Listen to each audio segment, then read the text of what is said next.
जय शंकर की। अयोध्या के राजा ऋतुपर्ण ऐसे सौभाग्यशाली राजा हुए जिन्हें पाताल भुवनेश्वर के भीतर केदार मंडल के दर्शन हुए। शेषनाग जी की कृपा से केदार मंडल के पाताल भुवनेश्वर में दर्शन करके राजा ऋतुपर्ण कृतार्थ हुए थे। मानस खंड के 103वें अध्याय में इस बात का बड़ा ही सुंदर शब्दों में वर्णन मिलता है। राजा ऋतुपर्ण जी ने यहाँ केदारनाथ जी के पास भक्त राजा केदार के भी दर्शन किए। संपूज्य तत्र केदारः। पाताल भुवनेश्वर महात्म्य में केदार मंडल का जिक्र बड़े ही श्रद्धा व भाव के साथ आता है। पाताल भुवनेश्वर महिमा का जिक्र पुराणों में भूतल के सबसे पवित्र क्षेत्र के रूप में आता है। भुवनेश्वर का पूजन अश्वमेघ से 1000 गुना फलदायी बतलाया गया है। भारत वर्ष के खंडों में जो अनेक शिवलिंग हैं वे सब पाताल भुवनेश्वर के समीप ही विद्यमान हैं। यहाँ के दर्शन केदार से सहस्त्र गुणित और वैद्यनाथ से भी कोटि गुणित फल प्रदान करने वाला यह तीर्थ स्थल कहा गया है। सहस्त्र गुणित पुण्य केदारन मुनि सत्तमः। यह श्लोक स्कंद पुराण के मानस खंड के 103वें अध्याय में स्पष्ट रूप से वर्णित है, जिसमें कहा गया है कि पाताल भुवनेश्वर के दर्शन का जो अतुलनीय फल है उसका वर्णन अवर्णनीय है। भूमंडल के ऐसा सर्वप्रधान क्षेत्र में बद्री व केदार दोनों के ही दर्शन होते हैं। भगवान शिव की लीला अवर्णनीय है, उसका वर्णन नहीं किया जा सकता है। बाबा केदारनाथ जी की महिमा के प्रसंग में संक्षिप्त रूप से आज प्रस्तुत है पाताल भुवनेश्वर के ऐस गुफा का वर्णन। इस संसार में जब जब भी भुवनेश्वर नाथ जी की कथा प्रसारित होगी तब तब भुवनेश्वर भक्त राजा ऋतुपर्ण याद किए जाते रहेंगे। महर्षि भृग के अनुसार पाताल भुवनेश्वर सब क्षेत्रों में प्रमुख है। पाताल भुवनेश्वर क्षेत्र में ततः प्रतिष्ठितम हो।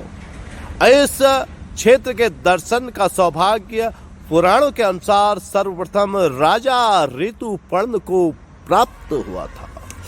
सूर्यवंशी राजाओं में ऋतुपर्ण 50वें राजा थे।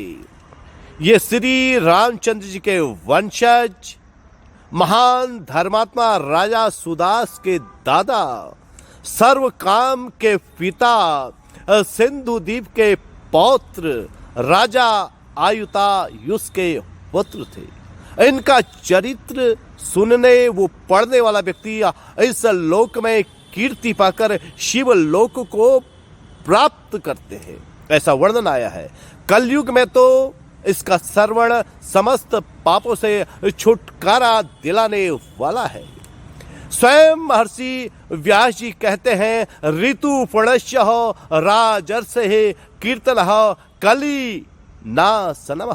अर्थात कलयुग के समस्त पापों को हरण करने में राजा ऋतुपर्ण की महिमा का वखान, उनका कीर्तन बहुत ही फलदायी कहा गया है।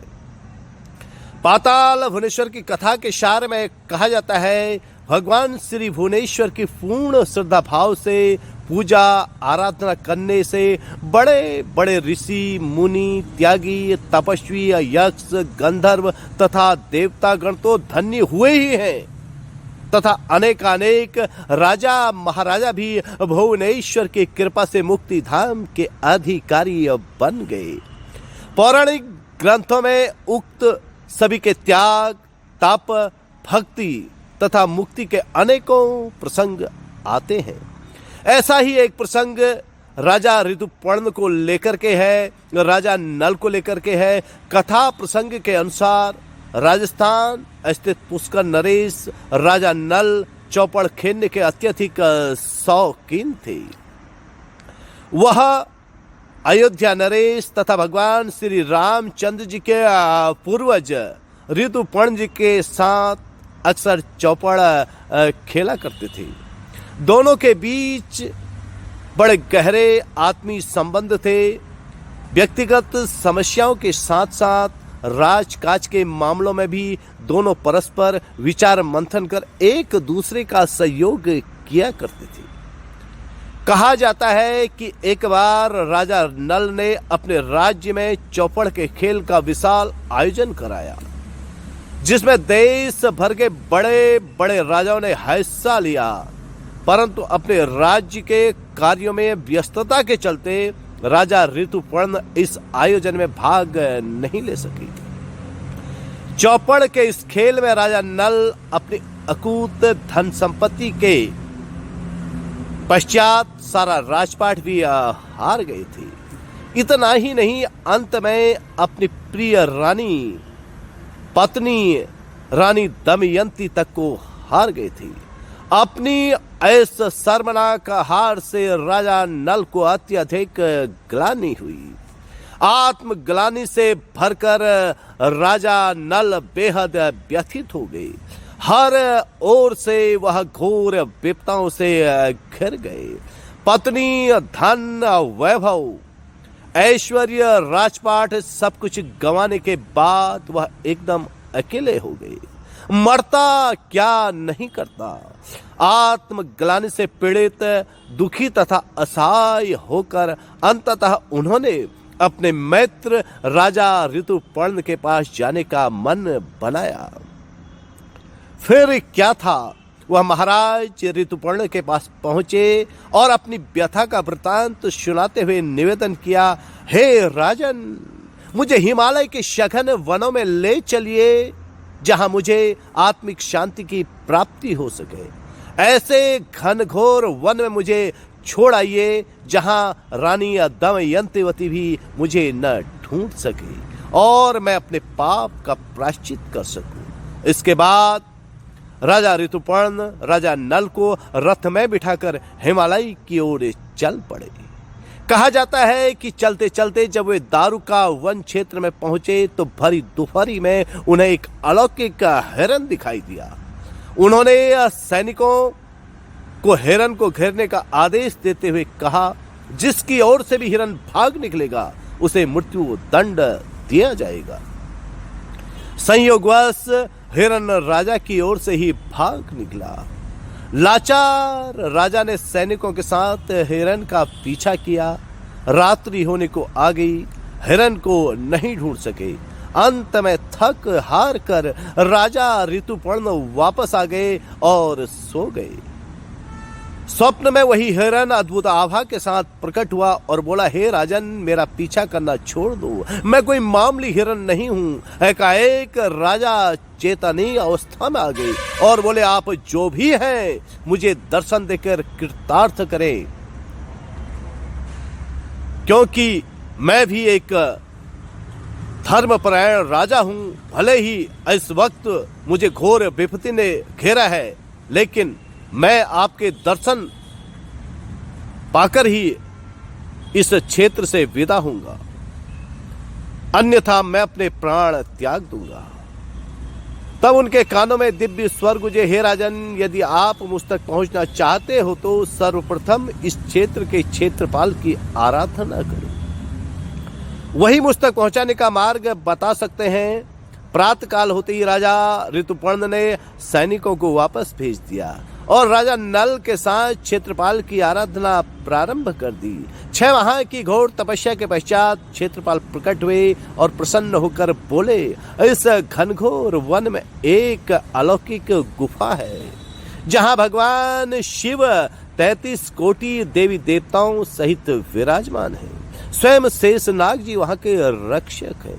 हे राजन, जिस अद्भुत हिरण को आपने देखा वह स्वयं भगवान शंकर थे।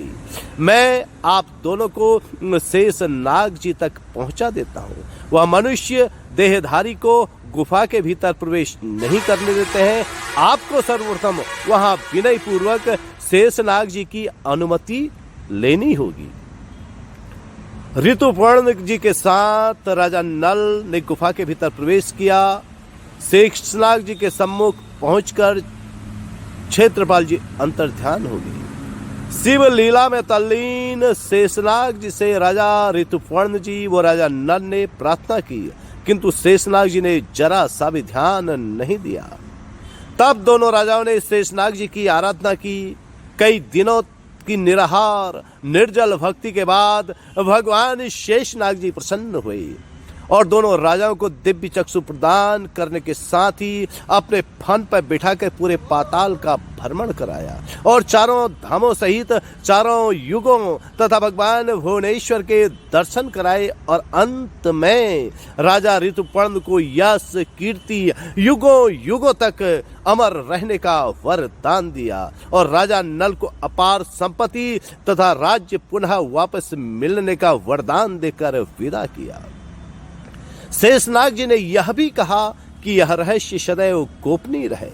इसके भंग होने की स्थिति में तत्काल तुम्हारी मृत्यु हो जाएगी। दोनों राजा प्रसन्न चित्त वापस अपने राज्य में चले आए।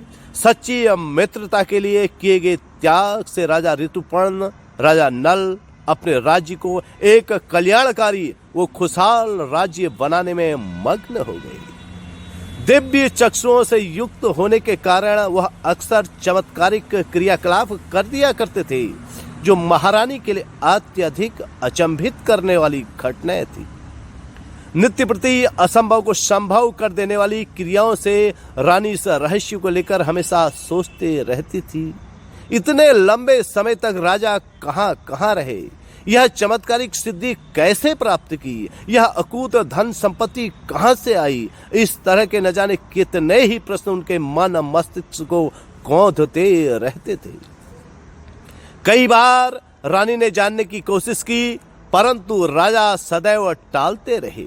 राजा ने रानी को सिर्फ इतना बताया कि रहस्य उजागर करने की स्थिति में तत्काल मेरी मृत्यु हो जाएगी। रानी इसे एक परिहास समझते रही। एक दिन रानी रहस्य जानने को अत्यधिक हठ कर बैठी। अंततः राजा को रानी के समक्ष झुकना ही पड़ा। उन्होंने संपूर्ण वृतांत सुना दिया। इसी के साथ राजा नल के प्राण उड़ गए। रानी को अपनी जीत पर बड़ा पछतावा हुआ। राजा की अंतिम क्रियादि कर्म करने के पश्चात वह अपने पुत्र आशुतोष के साथ उस स्थान की खोज पर निकल पड़ी। कहा जाता है कि महीनों की खोज के बाद आखिर दमयंतवती श्री पाताल भुवनेश्वर की इस गुफा तक पहुंच गई। देवदार के घने वन में कटीली झाड़ियों से घिरे इस गुफा के भीतर रानी किसी तरह प्रवेश कर पाई और यहाँ की दिव्य आभा से आनंदित हो उठी। पाताल के दुर्गम वो दुर्जयी मार्ग होने से रानी यहाँ अधिक समय तक नहीं ठहर सकी और भगवान भुवनेश्वर को कोटि कोटि नमन कर राजधानी वापस लौट आई। रानी ने सारा वृतांत वेद व्यास जी को सुनाया, जिसका वर्णन उन्होंने पुराणों में किया। यद्यपि पौराणिक काल के बाद दीर्घ काल तक यह स्थान गोपनीय रहा। पुराणों के गहन अध्ययन के पश्चात आदि जगतगुरु शंकराचार्य जी ने इस गुफा को खोजा और यहाँ विद्यमान शिव शक्ति को तांबे से नवाज कर किलित किया। कालांतर में चंद राजवंश के राजा लक्ष्मी चंद ने इस गुफा की महिमा गान कर आम लोगों में से प्रसिद्धि दिलाई। कहा जाता है कि आदि शक्ति भगवती काली तथा देवाधिदेव महादेव जी की प्रेरणा वो कृपा से ही भुवनेश्वर के दर्शन का सौभाग्य मनुष्य को प्राप्त होता है। पाताल भुवनेश्वर की इस गुफा में राजा ऋतुपर्ण जी ने केदारनाथ जी के दर्शन किए और केदारनाथ जी की महिमा के क्रम में पाताल भुवनेश्वर का बेहद सुंदर वर्णन पुराणों में वर्णित है। हालांकि स्कंद पुराण के मानस खंड के 3वें अध्याय में पाताल भुवनेश्वर के जिक्र में विशेष रूप से राजा ऋतुपर्ण का ही जिक्र किया गया है और उसमें हिरण की जगह सुअर को इंगित किया गया है। बहरहाल जन श्रुतियों में, दंत कथाओं में राजा नल का भी जिक्र आता है। कुल मिलाकर के कहने का तात्पर्य यह है कि उत्तराखंड के जनपद पिथौरागढ़ के गंगोली हाट क्षेत्र के अंतर्गत पाताल भुवनेश्वर गुफा समूचे विश्व में अपने आप में एक अद्वितीय गुफा है, जिसका वर्णन दंत कथाओं में भी है, जन श्रुतियों में भी यहाँ की गाथाएं कही जाती हैं, यहाँ की महिमाओं का वर्णन किया जाता है। और स्कंद पुराण के मानस खंड के 103वें अध्याय में राजा ऋतुपर्ण जी को लेकर के बड़ा ही सुंदर प्रसंग वर्णित किया गया है महर्षि वेद व्यास जी द्वारा। और इसके साथ साथ अनेक पुराणों में केदारखंड में भी पाताल भुवनेश्वर की स्तुति का जिक्र आता है। जो नारद जी द्वारा पाताल भुवनेश्वर की स्तुति की गई उसका भी वर्णन मिलता है। और नल व दमयंती के पूर्व जन्म की कथा में भी पाताल भुवनेश्वर के अनेकों दिव्य प्रसंग जुड़े हुए हैं, जो एक शोध का विषय है, जो एक खोज का विषय है। बहरहाल पाताल भुवनेश्वर की महिमा अपरंपार है। पाताल भुवनेश्वर का वर्णन शब्दों में कदापि नहीं किया जा सकता है। भूतल के सर्वप्रधान तीर्थ के रूप में पाताल भुवनेश्वर की महिमा गाई जाती है और समूचे विश्व में पाताल भुवनेश्वर ही एकमात्र ऐसा स्थल है जो धरती के नीचे पाताल लोक में स्थित है और जहां इस ब्रह्मांड के समस्त देवी देवताओं के दर्शन होते हैं, चारों युगों के दर्शन होते हैं, ऐरावत हाथी के यहाँ दर्शन होते हैं, पाताल भुवनेश्वर के गुरु रूप में दर्शन होते हैं, भगवान शिव की कैलाश पर्वत से निकलती हुई जटाओं के साक्षात दर्शन होते हैं, गणेश जी के कटे हुए शीश के दर्शन यही होते हैं और इसके अलावा काल भैरव की जीव के भी यहाँ दर्शन किए जाते हैं। मार्कंडेय ऋषि सहित अनेक ऋषियों की दुर्गम गुफाओं के दर्शन भी पाताल भुवनेश्वर में होते हैं। शेषनाग के फन पर किस तरह पृथ्वी अटकी हुई है, यह दृश्य भी हमें पाताल भुवनेश्वर की गुफा के दर्शन से ही प्राप्त होता है। चारों युगों का जो पिंडी के रूप में दर्शन है वो पाताल भुवनेश्वर गुफा के भीतर ही होते हैं। राजा जन्मेजय ने जो नाग यज्ञ किया था उस कुंड के दर्शन भी हमें पाताल भुवनेश्वर गुफा के भीतर ही होते हैं। कामधेनु, माता कामधेनु जो गाय है, उनके थन से जो दुग्ध की धारा कभी बहती थी, हालांकि वर्तमान में वो पानी में परिणित हो गई है, उसके भी दर्शन हमें पाताल भुवनेश्वर में होते हैं। और ब्रह्मा जी के एक कपाल के दर्शन भी हमें पाताल भुवनेश्वर में होते हैं। कुल मिलाकर के पाताल भुवनेश्वर की महिमा का वर्णन अवर्णनीय है, उसे शब्दों में नहीं समेटा जा सकता है।